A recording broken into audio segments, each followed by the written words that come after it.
Amigas y amigos de este programa de Contextos que se transmite todos los días de lunes a viernes, salvo cuando se cae el sistema como en las épocas de Bartlett, ¿verdad? Con mucha lluvia. Con mucha lluvia a través de las redes del periódico Ultimátum. Nos da como siempre mucho gusto saludarlos, y me da mucho gusto saludar a la maestra Enriqueta Burelo, después de su experiencia de campaña en la pasada contienda electoral. Y ya dijo el maestro Víctor Rumaya que dentro de unos momentos se va a incorporar con nosotros. Así es que, bueno, ayer estábamos hablando de la famosa clase media y por supuesto también planteamos el asunto vimos varios temas. Uno de los puntos interesantes era la experiencia de ustedes en campaña y después se tocó el tema de la clase media y también se habló de la denuncia del SAT por esos 500 millones de pesos que están investigándole al Partido Verde Ecologista en Chiapas durante los tiempos del gobierno de Manuel Velasco Coello, lo cual pues también llama muchísimo, muchísimo la atención, ¿verdad? De este aspecto. Y aquí está ya con nosotros el maestro Víctor Rumaya. Hola Víctor, buenas noches. ¿Cómo estamos? Muy buenas noches. Buenas noches. Ya estamos en arranque. A ver, ¿qué temas sugieres para el día de hoy? Estamos ahorita haciendo apenas recuento. No, pues a mí me parece muy interesante el tema de la reforma electoral de Andrés Manuel López Obrador, que está proponiendo Andrés Manuel. 3 reformas: la incorporación de la Guardia Nacional al Ejército, la de una que es una reforma fiscal y la otra que es la reforma electoral. Perfecto. Vale la pena, ¿no? Y ayer, sí, muy bien, podemos tocar eso y dado que ayer en cierta medida, Juan Carlos y tú plantearon el hecho de que, y también la maestra Queta Burelo planteó el hecho de que esta elección, pues de alguna manera pone en evidencia la debilidad de los partidos políticos y que finalmente pues no vale la pena estar manteniendo partiditos que son realmente negocios familiares. Así es. Entonces, pues, adelante, Queta, con eso. Tú acabas de estar en una contienda electoral y viste eso bastante de cerca. Mira, creo que yo desde hace tiempo opinaba que debía ser más rígidos los requisitos para ser partido político, ¿no? Antes te pedían, por ejemplo, que primero fueras una PN, ¿no? Una asociación política durante cierto tiempo, tuvieras afiliados, por ejemplo, si es estatal, tuvieras afiliados en diversas partes del estado, que no todos tus afiliados se concentraran solo, por ejemplo, en Tuxtla, ¿no? Que además no fuera un sindicato al que lo transformas en partido. Por ejemplo, un caso fue Fuerza México, que es un ex sindicato, el CATEN, que casi se trasladó en automático a ser un partido político, ¿no? Y también, por ejemplo, no estoy de acuerdo en partidos confesionales que están formados por iglesias de manera encubierta, como es el Partido Encuentro Solidario, ¿no? El PES. Que antes era Encuentro Social, que es lo mismo. Que antes era Encuentro Social, exactamente, ¿no? Creo que los requisitos para ser partido político deben ser más rígidos. Y mucha gente señala, es que no estamos representados en el PAN, en el PRI, en el PRD o en Morena, ¿verdad? Y que por eso se forman otros partidos. Pero finalmente los partidos que se forman no tienen una identidad propia, ¿no? No significan realmente una diferencia frente a los partidos que ya tienen mucho mayor tiempo establecidos, ¿no? Y entonces creo que sí debe haber mucho más rigidez, mucho más exigencia para la formación de un nuevo partido, ¿no? Perfecto. Víctor, ¿cómo ves el asunto? Bueno, a mí me parece que una reforma electoral sí debe de ir a quitarle a los partidos políticos el poder y buscar abrirle una brecha mayor a los ciudadanos. O sea, ese es en principio teórico, digamos, cómo hacerle para que los partidos políticos no tengan el poder no solamente de competir, sino de hacer con la democracia lo que quieren, y que además tienen muchos recursos que nos cuestan mucho a los mexicanos. Miren, esta elección le costó a México nada más de presupuesto público casi 30,000 millones de pesos, o sea, nada más de presupuesto público federal para el INE. Aparte, los presupuestos en cada uno de los organismos electorales, que quizá no lleguen a duplicarlo, pero puede ser un porcentaje alrededor de unos 20,000 millones de pesos más todo el dinero que meten los candidatos. Ayer decían Queta y Juan Carlos, es que el partido pues no nos da el recurso, ¿no? Aunque ellos tienen recursos, no nos dan. Los partidos compran, adquieren sus productos básicamente, contratan directamente las dirigencias de los partidos, pero no son los candidatos en cada uno de los distritos o cada uno de los municipios donde se contratan. De tal manera que se convierte en un gran negocio. Por ejemplo, un partido político cualquiera, no estoy acusando a uno, estoy diciendo el modelo digamos, de negocios, ¿no? Que se pueden hacer. Económico de la política. El partido político a nivel nacional contrata desde la Ciudad de México, donde tienen su asiento, por ejemplo, a la empresa que va a poner los espectaculares o a las empresas que van a poner los espectaculares, los contratan desde la Ciudad de México. O no sé, los souvenirs que van a mandar a imprimir, por ejemplo, ¿no? Y entonces los mandan de manera genérica a todos los lugares. Ese es un súper negociazo. Contratan las encuestas, contratan todo, o sea, la dirigencia de los partidos. Y el dinero, que es decir, lo que se llama prerrogativas para los partidos políticos, difícilmente llega a los candidatos. Por eso los candidatos tienen que andar buscando recursos y que muchas veces no son recursos limpios, y muchas veces son recursos que vienen del propio erario público. Aunque el artículo 134 y el artículo 41 son muy claros al señalar que no debe haber dinero público ni apoyo público, la verdad es que sí lo hay, de manera velada, pero lo hay, y lo hay para todos los partidos y lo ha habido siempre. Entonces, una reforma política, yo decía ayer que se requiere una reforma política, no solamente una reforma electoral. No conozco qué es lo que esté mandando Andrés Manuel López Obrador como propuesta electoral. Sí conozco en general algunas cosas que ha mencionado, es decir, lo que él ha dicho, lo conocemos, es de la opinión pública. Me parece que lo que él menciona como puntos fundamentales de la reforma son inobjetables. Estoy absolutamente de acuerdo con él, como por ejemplo en reducir el número de diputados que llegan a la Cámara por la vía plurinominal. Es decir, hoy llegan 200 diputados por la vía plurinominal. Es resultado de un desarrollo histórico donde se requería que la oposición estuviera representada en un esquema político en México donde había un partido no solo hegemónico y dominante, sino que un partido casi único, lo que le llamaron la dictadura del partido en México, que era el PRI, hasta los años 80, 90. No obstante, había una reforma en el 77 donde abre la plurinominalidad. Aún así, los partidos no alcanzaban un porcentaje. Entonces, hoy estamos en un momento distinto. Me parece que no debe haber tantos partidos, tantos diputados plurinominales. Eso dice el presidente de la República. Estoy de acuerdo con él.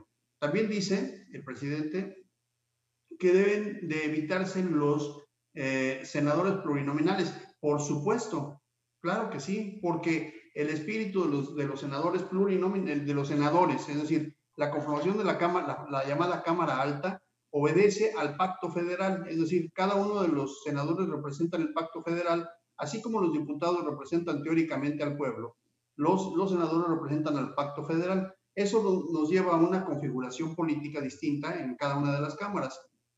Por eso el Senado tiene atribuciones de índole nacional que representan a la nación, al Estado-nación. Por ejemplo, tiene atribuciones exclusivas sobre la política exterior, y por eso la Cámara de Diputados tiene funciones específicas exclusivas como el control del presupuesto. Es decir, son dos cámaras que tienen naturalezas distintas. La Cámara de Senadores que tenga plurinominales me parece una aberración. O sea, no debe de haber plurinominales en la Cámara de Senadores. Los estados deben de enviar a sus senadores a partir de la votación que se obtenga en cada una de las entidades.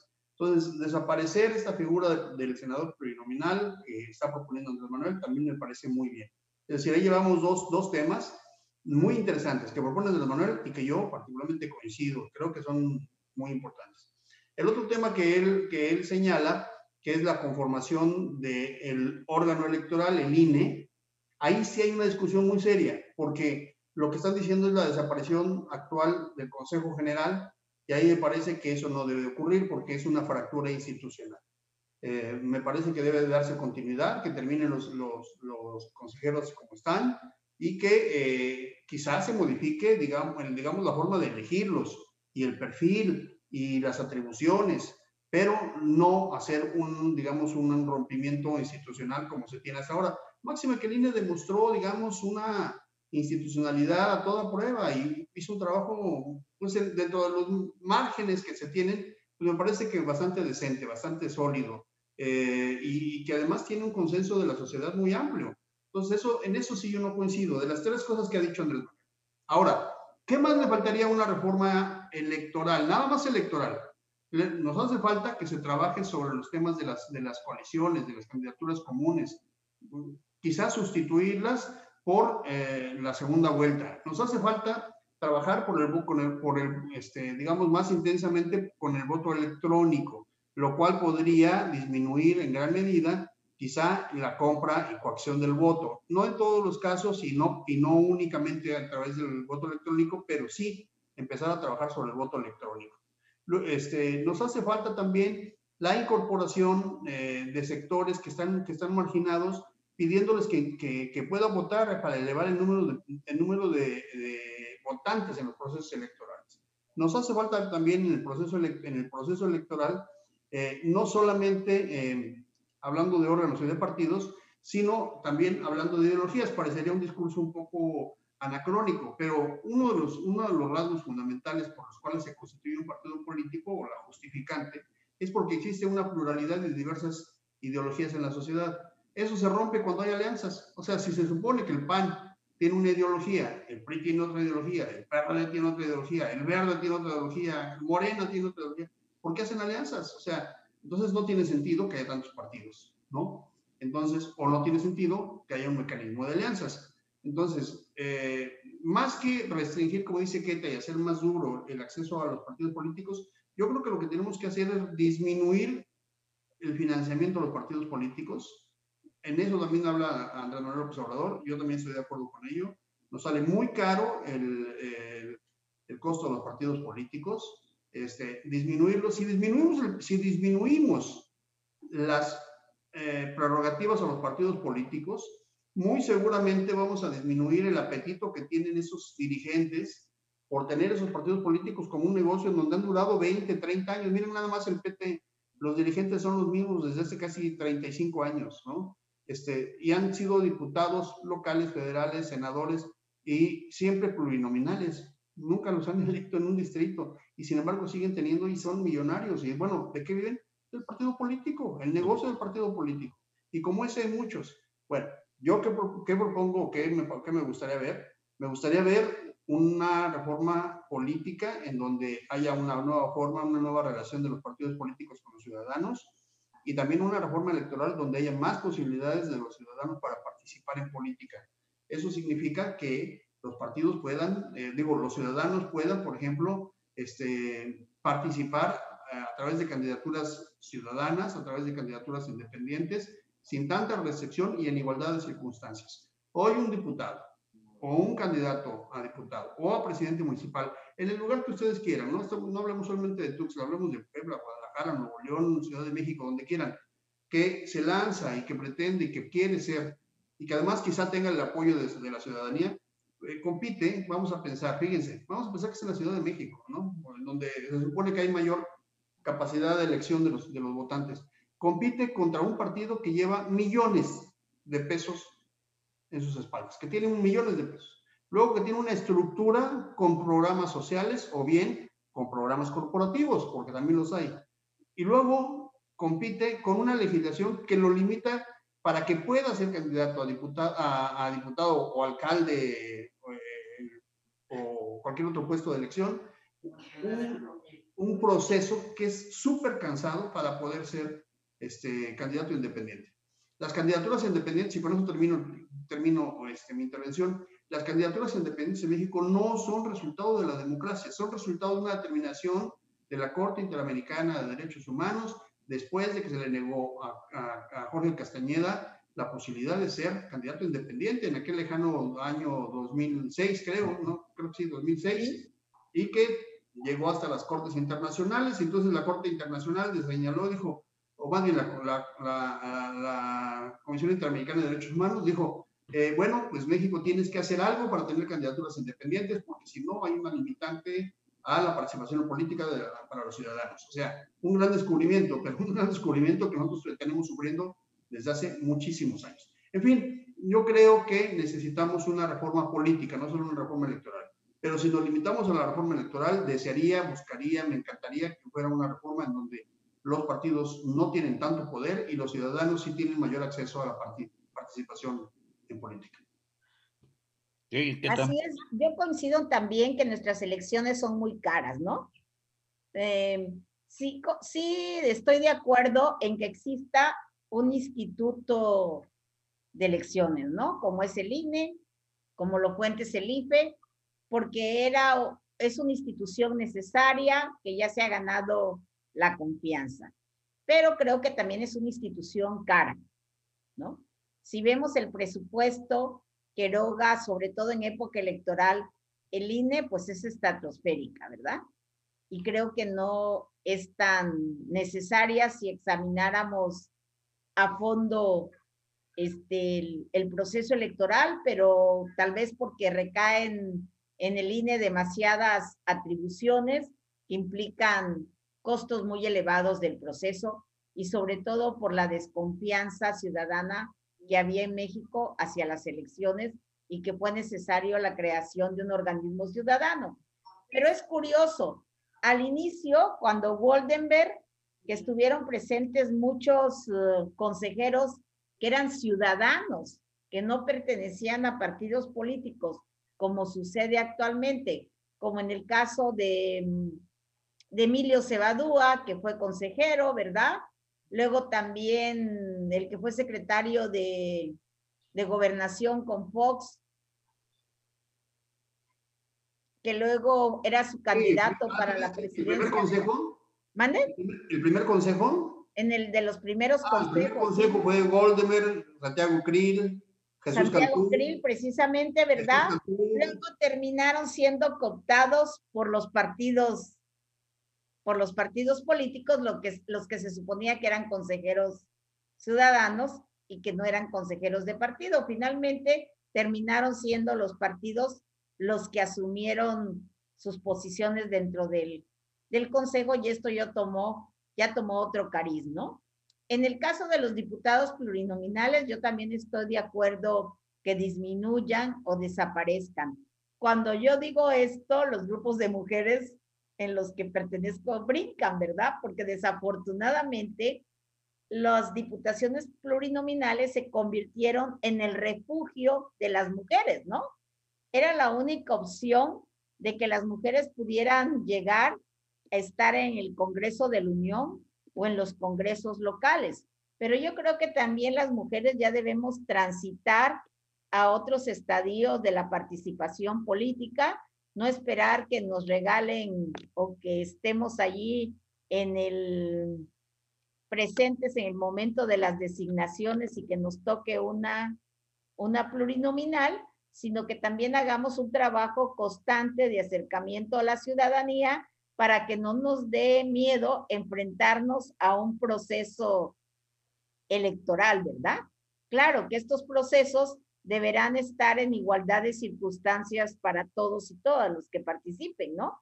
Porque como bien señaló Víctor, si un partido dispone de mucho dinero, pues desde entrada estás en condiciones de desigualdad, no estás en igualdad de circunstancias, ¿no? Y también, por ejemplo, es necesario las candidaturas ciudadanas, ¿no? En este año, desafortunadamente con la pandemia, se les exige, creo que reúnan 3,000 firmas. Y debido a la pandemia fue imposible, los que querían ser candidatos y candidatas ciudadanas aquí en Chiapas, fue imposible por la pandemia recolectar las firmas, ¿no? Entonces dijo el presidente consejero del Instituto Estatal Electoral aquí en Chiapas, que desafortunadamente ya no se les podía ampliar el tiempo para la recolección de firmas y ya no pudieron participar. Entonces creo que también la legislación respecto a las candidaturas ciudadanas es muy dura, ¿no? Debe haber mayor facilidad para que la ciudadanía pueda participar con candidaturas independientes, ¿no? Y ya existen varios partidos que contemplan de sus estatutos, lo del PRI fue reciente, el PRD y otros partidos ya lo tienen desde hace mucho tiempo, las candidaturas externas, ¿no? Invitar a líderes destacados y destacadas de la sociedad civil a participar como candidatos. Esto lo hizo con mucho éxito el PRD en una época, ¿no? Por ejemplo, y ahorita en Movimiento Ciudadano, Patricia Mercado, que es senadora por Movimiento Ciudadano, no es precisamente una militante de Movimiento Ciudadano, ¿no? Sino por su trayectoria en la sociedad civil, ¿no? Como Marta Tagle también, que estuvo en Movimiento Ciudadano, que fue senadora y porque era la suplente, creo que de Javier Corral, y cuando Javier Corral se va de gobernador, ella queda y después ella es diputada. Estas voces ciudadanas han sido muy importantes en el Congreso de la Unión, y en Chiapas desafortunadamente no tenemos voces ciudadanas en el Congreso local, ¿no? Que sería muy importante escucharlas y que estén presentes en la toma de decisiones. Entonces sí es muy importante esta reforma, ¿no? Que no sean negocios los partidos, porque desafortunadamente se han convertido en negocio, y además negocio de unos cuantos, ¿no? Sí. Negocio de unos cuantos, y eso ha impedido, por ejemplo, que crezcan los comités municipales, que todos los partidos los tienen en los municipios, pues reciben el mínimo apoyo, ¿no? Regularmente, quien es presidente de un comité municipal de X partido, tiene que poner de su propia bolsa la renta del inmueble, ¿verdad? Pagar a 2 que 3 personas ahí, que hagan determinadas tareas, ¿no?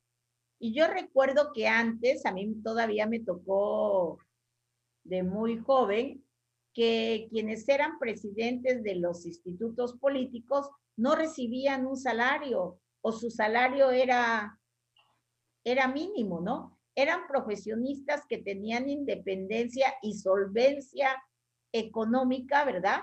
Y que no veían al partido como un botín, ¿no? Sino como un espacio para ir a hacer política, para servir y para hacer crecer ese instituto político. Pero la política, desafortunadamente, la política partidaria se ha pervertido, y por eso todo mundo aspira a ser presidente o presidenta de un partido político, ¿no? Bueno, a mí quisiera recordar una cosa. De hecho, por ejemplo, en el caso del PRI es interesante su historia, porque, por ejemplo, cuando se fundó el Partido Nacional Revolucionario por Plutarco Elías Calles, la forma en que buscó para financiarlo fue descontarle a los burócratas un porcentaje de su salario. Y es Cárdenas el que después, cuando transforma el Partido Nacional Revolucionario de Calles en Partido de la Revolución Mexicana, que toma, bueno, y que aparte establece los sectores, que es el hasta había un sector militar en esa época. Hasta el sector militar, pero establece uno de los puntos que juega a su favor es de que quita el pago obligatorio, y prácticamente que dice, como es un partido de la revolución, pues nos pertenece a todos los mexicanos, y entonces el gobierno es el que empieza a subsidiar, en este caso, al partido oficial. Y el hecho en realidad es una cosa interesante, porque No hay que olvidar que la reforma política, la que impulsó Reyes Heroles, pues se debió en gran medida a la crisis que tuvo el PRI cuando López Portillo se tuvo una campaña solitaria, porque los demás partidos no tuvieron, que no tenía sentido estar gastando dinero y recursos a veces que ni siquiera tenían en una campaña de antemano perdida. Y entonces al perder ya sentido las campañas, pues Reyes Heroles plantea la incorporación de nuevos partidos y la llamada apertura política con otros mecanismos, y que después a la larga pues ya avanzó hacia los organismos electorales autónomos. Pero ahorita estamos observando, como bien decía Víctor, una cosa interesantísima. Una es de que los partidos han perdido totalmente la brújula, ¿no? O sea, ya no tiene ya la parte de esa identificación ideológica de los principios, de la declaración de principios, etcétera. Las características propias de un partido han pasado a un segundo término, incluso entre los militantes, ¿no? Porque encontramos personajes de todo tipo, de todas las calañas y de todas las ideologías como tutti frutti en todos los partidos, y tranquilamente se mueven de un lado para otro sin el menor rubor y sin la menor carga de vergüenza de tipo ideológico y menos remordimiento. Y por el otro lado también los partidos, una cosa que tal vez porque a veces somos muy duros en criticar al sistema del partido oficial y el corporativismo y el presidencialismo, pero bueno, en el pasado, digámoslo así, reciente, cuando existían los sectores, el PRI de alguna manera permitía ser el interlocutor entre el pueblo, el campesino, los obreros, que de alguna manera estaban agrupados en sus sindicatos, en el llamado partido de masas, para poder llevar sus demandas a los programas de gobierno. Había esa capacidad del partido de ser interlocutor entre las demandas del ciudadano y los programas de gobierno. Y esto ahorita se ha perdido, porque, por ejemplo, ayer en el programa de ayer ustedes manejaban y Hablábamos del campo, ¿no? Precisamente, sí, ¿no? las demandas, por ejemplo, las ofertas. O sea, a mí se me hacía, por ejemplo, la oferta de todos los candidatos, decir, bueno, ofrecemos más empleo porque es lo que la gente quiere. Para empezar, pues una oferta ridícula, porque un presidente municipal, pues salvo que ponga ahí, que contrate a mucho personal para el ayuntamiento, pero él no va a tener capacidad de crear mucho empleo. La acción de movimiento que tiene, ya no digas el presidente municipal, el mismo gobernador, es mínima. O sea, solamente que en un momento determinado tuviera la capacidad tal vez de dar facilidades fiscales para que vinieran empresas. Yo creo que van en ese sentido. Mira, a mí me tocó Entonces, pues, en esta campaña, ¿no? Platicar con las señoras, ¿no? Y pues yo, ¿qué les podía yo ofrecer en cuestión de empleo, verdad? Nada más echarles porras, ¿no? O venirles a consumir sus productos o ayudarles en publicidad y cuestiones de ese tipo, ¿no? Y comentábamos, pues, los famosos changarros de Fox, ¿te acuerdas que se hicieron tan famosos, no? Y de que crearan, pues, que se autoemplearan ellas mismas.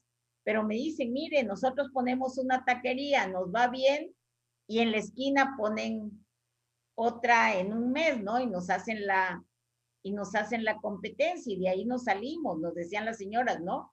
Lo que exigían al gobierno es lo que tú dices en ese sentido, crear las condiciones para que empresas de fuera vengan y se instalen en Chiapas y ellas puedan aspirar a un empleo digno, ¿no? Un empleo que de alguna manera les brinde seguridad social, ¿no? Porque muchas de ellas no tienen seguridad social, no se van a jubilar nunca, ¿verdad? Tienen una vejez incierta porque viven del trabajo, del empleo informal.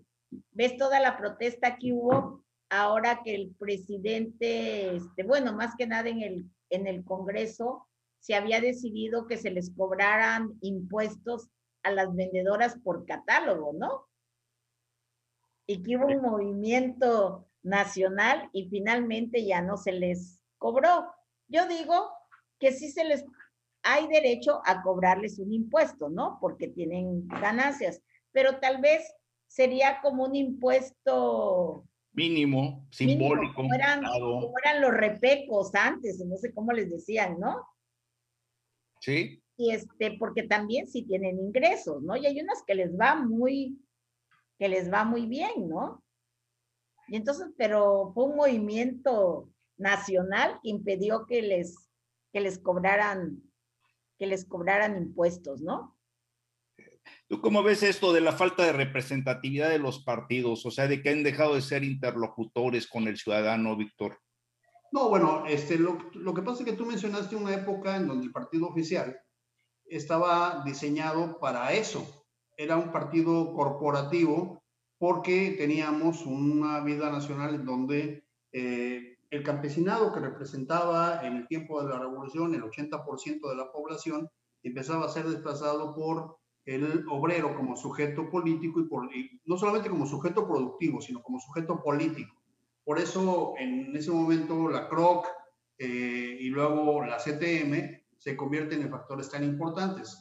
El PRI, por ejemplo, dividía el número de diputados para todos los sectores. O sea, hasta 1948 era la CTM, la CNC y un sector de los militares a los cuales siempre les daban una gobernatura. Siempre había un gobernador de origen militar. Así es. En todo el país. No era el mismo, ni el mismo estado, pero siempre se iban, digamos, rolando, ¿no? Y había representantes en la Cámara de Diputados propuestos por el sector militar. En 1949, en el ascenso de la clase media, se crea un nuevo sector que fue la famosa CNOP, que aglutina a todo lo que no fuera campesino, a todo lo que no fuera sindicalizado en el sector obrero y a todo lo que no fuera militar. Y entonces entran las asociaciones de profesionistas, entran los comerciantes en pequeño, entran las cámaras industriales, en la CNOP, y entonces ahí... Los mismos maestros. Los maestros, sí, bueno, los maestros entraban también, aunque también tenían una representación en la CTM. El CENTE. ¿No? Entonces, esta organización, digamos que el PRI tenía esa forma y esa era la forma de entender la democracia, y fue la forma de entender la democracia en México hasta 1977, cuando mencionas tú el caso de López Portillo, que obtiene el triunfo con el 96% de la votación. ¿Por qué? Pues porque en ese tiempo había, digamos, dos partidos reales de oposición, que era el Partido Comunista Mexicano, creado en 1919, mucho más antiguo incluso que el PRI, y que en esa ocasión tuvo como candidato a Valentín Campa, pero fue un candidato clandestino porque al Partido Comunista Mexicano nunca le dieron el permiso, no le dieron oportunidad de registrarse para competir, ¿sí? Después, hago un paréntesis, de ese partido viene el PSUV, el PMT, etcétera, etcétera, hasta terminar en el PRD. Pero en el 76 no compite la izquierda. Y la derecha, o digamos el Partido Conservador, como hoy le llaman, o el PAN, que era el partido de la clase media, que a mí me parece que ni es de derecha ni es conservador. Que estaba aquel, el del gallito, ¿no? Que era sinarquista. No, pero déjame decirte, ahorita voy a hablar de esos partidos que eran marginales, que eran cooptados. Pero la verdadera oposición estaba en el Partido Comunista Mexicano, con Valentín Campa, y en el PAN, con Héctor Luis Álvarez, Héctor H. Álvarez, que le llamaban, es Héctor Luis H. Álvarez. Luis Héctor Álvarez, que era un chihuahuense muy destacado y que fue nominado para ser candidato a la presidencia de la República, pero que a la mera hora decide no entrarle. Y entonces López Portillo va solo, gana con el 96% de los votos, al PRI le reconocen 85%, y al PARM, el Partido Auténtico de la Revolución Mexicana, y al PPS, dos partidos que también ya no existen, le reconocen el otro 11%. Esa era la democracia que existía. Sin embargo, había una presión muy fuerte porque ya candidatos del PAN estaban ganando gubernaturas y no se lo reconocían.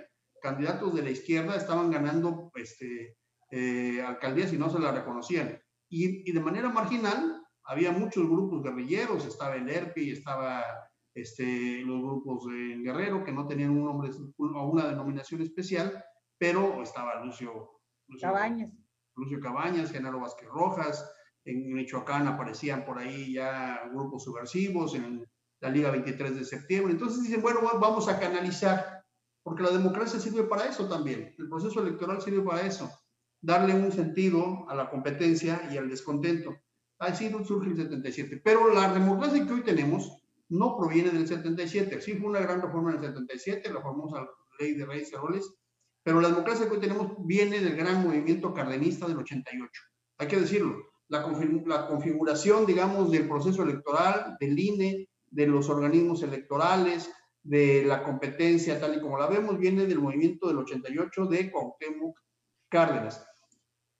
Pero tenemos, digamos, una nueva forma de competir, aparentemente, pero tenemos a los partidos viejos, a las clases políticas viejas. Los conservadores son los que están en los partidos políticos, que no quieren perder ese poder. Y son, entre otras, los mismos priistas, los mismos panistas, los mismos morenistas. Si ustedes se dan cuenta quiénes son los mismos y que han pasado de un partido a otro. ¿Qué es lo que esperamos en una reforma electoral? Pues esperamos que haya democracia en los partidos políticos. ¿Qué te acaba de decir? Dice, es que las elecciones cuestan muy caras, el INE tiene un presupuesto muy alto. A ver, ¿qué tal? No tiene presupuesto alto el INE, porque el 76% del presupuesto que tiene el INE es para los partidos políticos y solamente el 24% para la organización de las campañas. O sea, si se dan cuenta, gastamos mucho en los competidores y poco en la organización de las campañas. Y no obstante, que la gran estructura es justamente la organización de la jornada electoral o del proceso electoral. Entonces, necesitamos que los partidos se democraticen. Otro tema importante ahí, y perdón, pero es que este es un tema tan rico y tan extenso que necesitaríamos muchos programas, pero a ver, otro tema, ¿cómo democratizas a los partidos políticos? Vean hoy las grandes disputas, los grandes, digamos, las grandes desilusiones que tienen los ciudadanos, los grandes reclamos, es porque al interior de los partidos políticos no hay democracia. El propio Morena, que es un partido nuevo, las grandes disputas internas que tiene es porque no hay procesos claros y transparentes de cómo elegir a sus candidatos. No me digan que la tómbola es una forma clara, transparente, democrática, justa y representativa. O no me digan que las encuestas lo son. O sea, ¿cómo eligieron a la candidata Guerrero después de lo que pasó con Félix Salgado Macedonio? Con una encuesta que nadie conoce, que nunca se presentó. Bueno, pero eso no es la excepción. Así se eligen. Pero tampoco Morena es la excepción. Así se eligen los demás partidos. No hay tómbola existe en Morena. No hay democracia interna. Y eso debemos de demandarlo los ciudadanos. ¿Por qué? Porque los partidos son entidades de interés público. Los pagamos todos. Entonces necesitamos que haya democracia al interior. La elección de los candidatos de cada uno de los partidos debe ser de manera democrática. Antes de hacer un proceso de competencia electoral y de jornada electoral donde los ciudadanos deciden quién gana entre los partidos, necesitamos irnos al fondo, dentro de los partidos políticos, porque son entidades de interés público. Necesitamos que se democraticen y que tengan transparencia en la forma de elegir a sus candidatos, transparencia en la manera de elegir a sus propios dirigentes y que se respete la ley y que además haya sanciones porque están sujetos a salario público y son resultado de recursos públicos. Y si no, entonces que no haya financiamiento de los partidos políticos, cero financiamiento, y entonces que hagan lo que quieran. Y ahí sí, que compitan y que tengamos una lista con 200 personas para ocupar el mismo puesto. Y yo creo que tendríamos una forma de democracia un poco distinta, más barata, menos, digamos, financiada por el recurso público y quizá con mayor participación de los ciudadanos. Ahora, yo decía que se requiere una reforma política, no solamente electoral. Yo creo que necesitamos pensar nuestra forma de representación, que supuestamente es una forma de representación directa, es decir, que elegimos directamente al diputado, cuando tenemos un diputado que no conocemos, cuando tenemos a un candidato a presidente municipal en muchos lugares que mucha gente ni conoce, y cuando una vez que ya llega y gana, nunca es recibido, nunca los ciudadanos no tienen acceso a esos personajes. Quizá pensar en una forma democrática de representación indirecta a través de, mecanismos comunales en donde tú puedas elegir a la gente de tu colonia y él tenga el voto que pueda llevar a un organismo, digamos, más amplio, y así sería mucho más barato y más democrático, pero además tendrías a quien reclamarle, porque claro, en tu colonia le dices, oye, vamos a votar por tal persona, y eso se decide ahí, tendrías la forma y la obligación tendría también el diputado y el presidente municipal de venir a darte cuentas, porque otra cosa que necesitamos es que los políticos, cualquiera de estos, rindan cuentas en las diferentes formas que tienen que hacer. Pero, ¿de qué tal? Por ejemplo, ahora un diputado... Ya rápido, porque estamos por salir. Ya estamos, ya se nos sí, está... mira, por ejemplo, ahora un diputado o una diputada a quien le debe el favor que ellos consideran es al presidente del partido, ya sea local o nacional, o al gobernador, o algún grupo de interés, pero no siente que le debe la diputación o la presidencia municipal a la ciudadanía que votó por ellos. Entonces no los considera extraños, ¿no? Claro. Nunca lo conocen, nunca se acercan a la ciudadanía, no hacen gestiones por ellos, no tienen el más mínimo interés por ser interlocutores de los grupos sociales, ¿no? De la ciudadanía en sí. Entonces esto es terrible, ¿verdad? Para que un ciudadano común y corriente haga una cita con un diputado o una diputada, esté en chino. Es muy difícil que lo reciban. Es muy difícil, tienes toda la razón. Entonces, y es cierto, los aparecen nada más en época de campaña, que es cuando ponen sus casas de campaña, reciben a todo mundo, es más, te toman la molestia de ir a la casa que escogen ahí de alguna persona significativa en algún lugar, y de ahí no los vuelves a ver. Efectivamente, y andan aparte con agendas fuera de la realidad. Yo creo que incluso ahorita en esta elección, pues de alguna manera hubo una demanda bastante respetable, que era el voto en contra de las políticas del presidente López Obrador, y eso de alguna manera les dio bandera, pero yo creo que en el futuro va a estar muy difícil la bandera, porque ¿qué bandera van a tener partidos ya como el Acción Nacional o como el mismo Perderé, que está ya a punto de desaparecer, ¿verdad? O el Verde, que es el partido pivote. PRI, que bueno, eso me gustaría que lo discutiéramos en alguno de los programas en esta semana, porque como tú bien señalas, que efectivamente ya se lanzó ahí el anzuelo, ¿verdad? Y vamos a ver entre los priistas fieles a los ideales de la Revolución Mexicana y a la institucionalidad, y aquellos que les gusta más estar bien con el poderoso, a ver qué sucede, a ver cuántos aceptan la manzana envenenada que les lanzó López Obrador, ¿verdad? Eso va a ser interesante porque pues no fue gratuito que al líder del PRI, ¿no? Alejandro Moreno pasó de ser Alito a ser AMLito en el pasado reciente, y a lo mejor otra vez quiere regresar a tener buena relación con el presidente. En fin, pues muchas gracias, buenas noches, muchas gracias a las personas que nos estuvieron siguiendo en esta transmisión, Araceli Hernández Gómez, como siempre, muchas gracias, Marsol, Betty Macal, Liz Escobedo, Marta Pérez, que es un tema para mañana, lo podemos discutir, de que cómo ven lo de Noroña, que quiere ser presidente de México. Bueno, aquí dice sin duda el inspiracionismo, que será el aspiracionismo, ¿no? De lo que se habla, la aspiración, de lo que estábamos hablando de las clases. No, pero con Noroña, ahí sí, cuidado, estaríamos hablando casi de Venezuela al cuadrado, ¿verdad? Pero sí es buen tema para verlo mañana. Bueno, muchas gracias, Víctor. Buenas noches. Buenas noches. Buenas noches. Buenas noches. Y a todos ustedes, muchas gracias. Buenas noches.